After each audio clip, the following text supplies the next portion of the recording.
Damai sejahtera dari Allah Bapa yang melampaui segala akal dan budimu, itulah yang memelihara hati dan pikiranmu sekalian. Di dalam nama Yesus Kristus Tuhan kita. Amin. Shalom Bapak Ibu Saudara-saudaraku. Mari kita mendengarkan kembali khotbah buat kita di minggu hari ini, Minggu Okuli, tanggal 8 Maret 2026.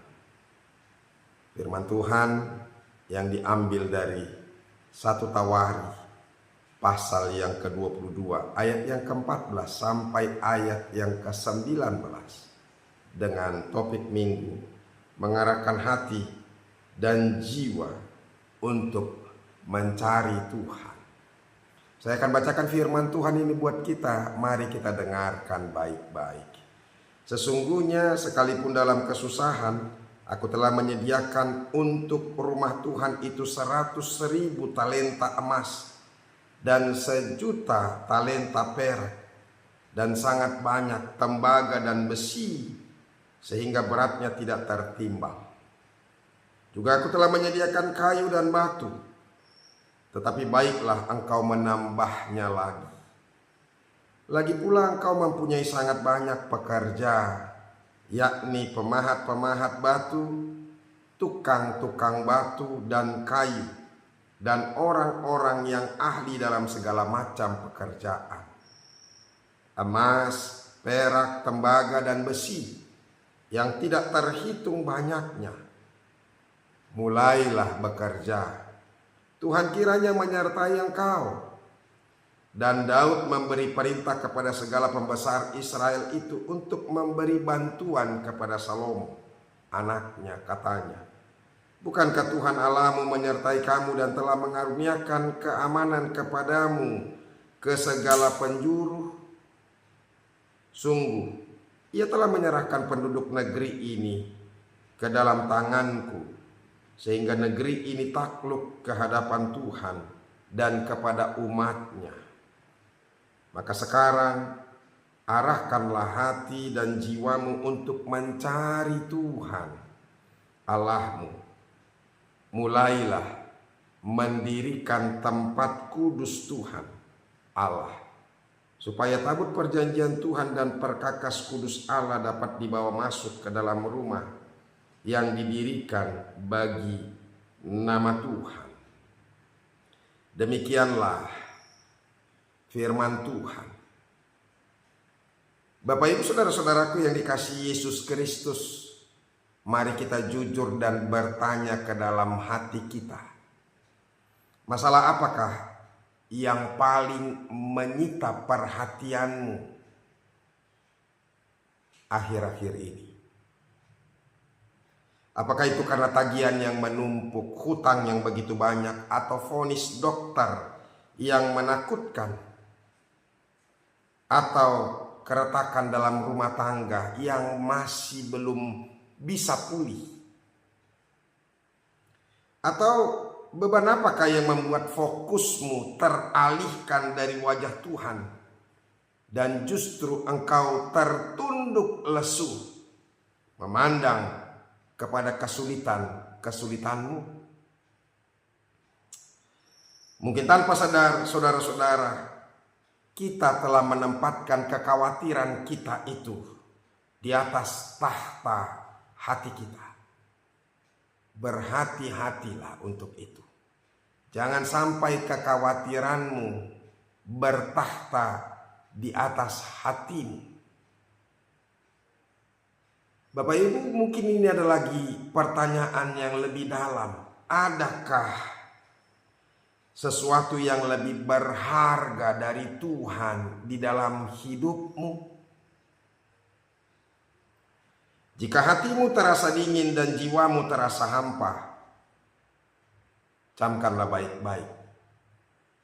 Itu adalah signal atau pertanda bahwa pandanganmu sedang terbagi dan teralihkan dari Tuhan. Namun minggu Okuli ini, hari ini, Tuhan mau membangunkan kita kembali. supaya setiap kita mengaku, menyadari mataku tetap terarah kepada Tuhan. Kita dipanggil bukan hanya sekedar untuk menoleh, melainkan saudara-saudara mengarahkan hati dan jiwa untuk mencari Tuhan. Sama seperti topik minggu kita hari ini. Kita yang setting our heart. Kita yang mendesain hati kita sendiri. Bagaimana supaya kita bisa mengarahkan hati dan jiwa kita untuk mencari Tuhan.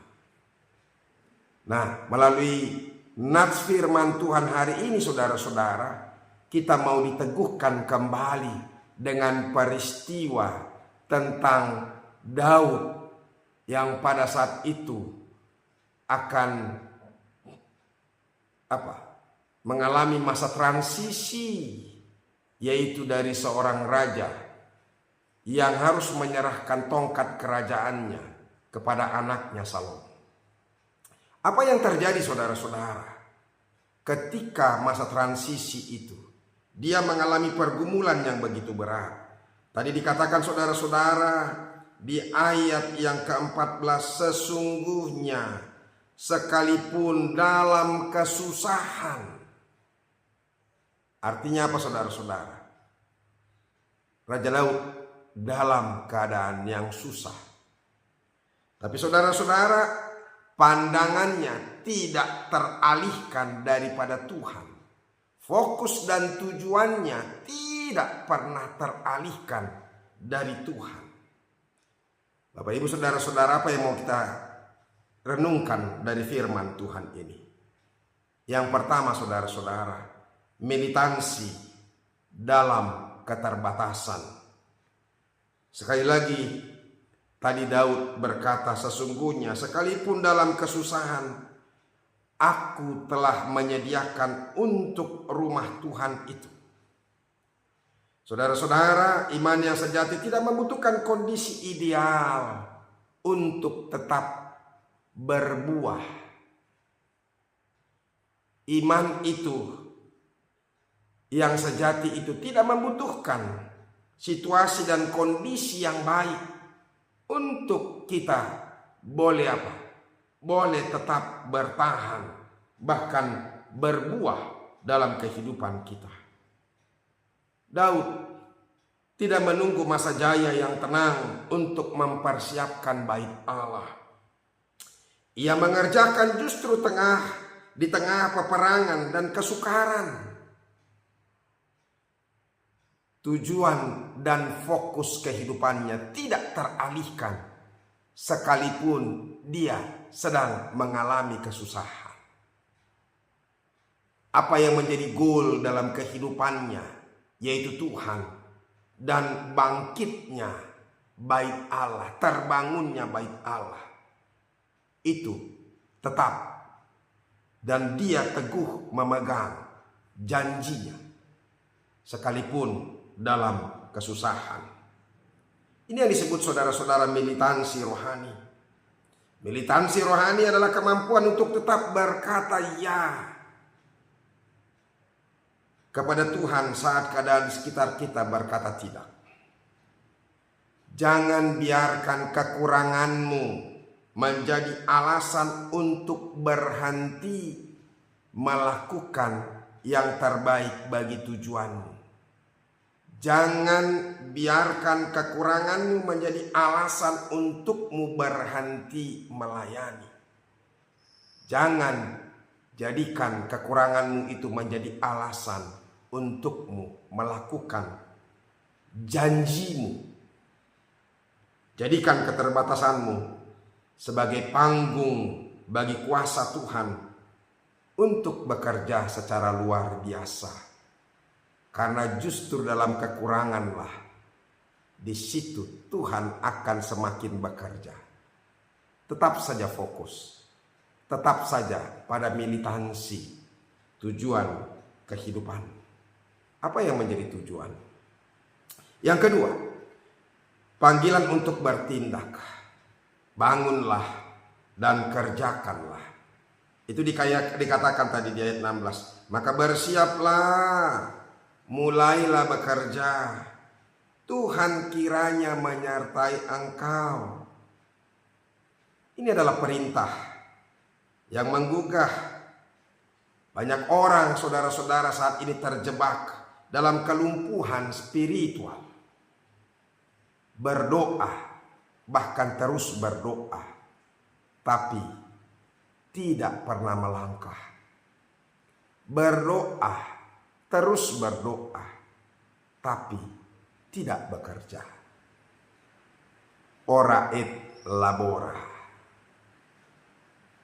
Berdoa dan bekerja. Itulah yang mau disampaikan saudara-saudara. Berdoa tanpa melangkah, berharap tanpa bertindak, itu adalah iman yang kosong dan doa yang sia-sia. Tapi firman Tuhan mau menegaskan bahwa penyertaan Tuhan berbanding lurus dengan ketaatan kita untuk bergerak. Ketaatan kita untuk melakukan sesuatu, mengerjakan sesuatu. Saat kita memutuskan untuk bangkit dari tempat tidur, keputusasaan dan mulai mengerjakan bagian Anda, di sanalah urapan Tuhan akan mengalir. Jangan menunggu motivasi, tetapi mulailah dengan melangkah dengan iman. Maka kuasanya akan memampukan. Yang ketiga, saudara-saudara, dari firman Tuhan ini, setting your heart. Maka sekarang arahkanlah hatimu dan jiwamu untuk mencari Tuhan Allahmu. Saudara-saudara, arahkan, desain pikiran hati kita untuk terarah. Perintahkan kepada hatimu, kepada jiwamu, kepada pikiranmu untuk mengarahkan dan mencari Tuhan. Maka dia akan mencari Tuhan. Dalam bahasa aslinya, mengarahkan berarti menetapkan posisi secara permanen. Seperti kompas yang selalu menunjuk ke arah utara.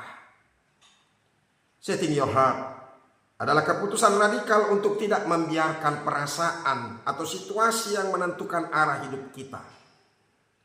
Jika hati sudah diset kepada Tuhan, maka kegagalan tidak akan membuat kita binasa, dan kesuksesan tidak akan mengalihkan perhatian kita dari Tuhan dan membuat kita sombong. Karena ada kesusahan mengalihkan perhatian kita. Sering sekali kalau kita dalam kesusahan, maka fokus iman kita kepada Tuhan sering terdistraksi. Tetapi sebaliknya, kalau kita sukses, maka sering sekali juga kita menjadi lupa dan menjadi sombong dalam hidup ini. Fokuslah hatimu pada Sang Sumber, maka seluruh hidupmu akan memiliki arah yang jelas dan tak tergoyahkan. Oleh karena itu, saudara-saudara, ada beberapa hal yang harus kita kerjakan. Evaluasi fokus hidupmu. Periksalah navigasi batin Anda hari ini. Cek dulu. Jika Anda lebih banyak menghabiskan waktu meratapi masalah daripada memuji Tuhan, maka fokus Anda sedang melenceng. Bakarlah semangatmu dengan firman setiap hari. Jadikan Tuhan sebagai objek utama yang Anda lihat sebelum dunia menawarkan kekhawatiran dalam hidupmu. Itu yang pertama harus kau kerjakan. Yang kedua, memberi dari kekurangan. Tuhan tidak mencari sisa-sisa waktu atau sisa-sisa hartamu. Ia mencari pengorbananmu yang tulus. Saat Anda memberi, melayani, dan mengasihi justru di saat Anda sendiri merasa kurang, Anda sedang melepaskan frekuensi iman yang sangat dahsyat, sangat luar biasa. Di sanalah mujizat pelipat gandaanmu itu akan terjadi. Yang ketiga, saudara-saudara, yang perlu kita lakukan, membangun bait suci di hati. Daud mempersiapkan bahan fisik, tetapi Tuhan menginginkan ketaatan batin. Jadikan setiap detak jantungmu sebagai penyembahan. Jangan biarkan kebencian atau kepahitan mencemari bait suci hatimu. Kobarkan gairah rohani dengan menjaga kekudusan, karena di hati yang kuduslah kemuliaan Tuhan akan bermanifestasi secara nyata. Bapak Ibu saudara-saudaraku, dunia mungkin mencoba mengalihkan pandanganmu. Tetapi ingatlah, Tuhan tidak pernah sedetik pun melepaskan pandangannya darimu. Di minggu Okuli ini, lepaskanlah bebanmu di kaki salibnya. Biarlah hatimu kembali tenang karena engkau tahu kepada siapa matamu terarah. Engkau tidak berjalan sendiri. Allah yang memerintah Daud untuk bersiap adalah Allah yang sama yang memegang tanganmu hari ini. Pulanglah dengan api yang menyala. Bangkitlah dengan iman yang baru. Dan arahkanlah seluruh hidupmu kepadanya. Sebab bagi mereka yang mencari Tuhan, tidak akan kekurangan sesuatu pun yang baik. Imanilah itu. Tuhan memberkati. Mari kita berdoa. Terima kasih Tuhan. Firman-Mu sekali lagi meneguhkan kami untuk tetap mengarahkan fokus dan tujuan kehidupan kami. Jangan biarkan kesulitan, masalah, beban itu mendistraksi, mengarahkan hati dan tujuan kehidupan kami dari Tuhan. Berkatilah hidup kami, kobarkan semangat yang baru terus-menerus dan menyala dalam iman kami untuk tetap mengarahkan hati dan pikiran kami kepada Tuhan saja. Tuhan Yesus memberkati. Terima kasih ya Tuhan. Amin. Saudara-saudara, kita sudah dengarkan firman Tuhan. Tetaplah mengarahkan pandanganmu kepada Tuhan. Tuhan Yesus memberkati. Sampai ketemu minggu depan.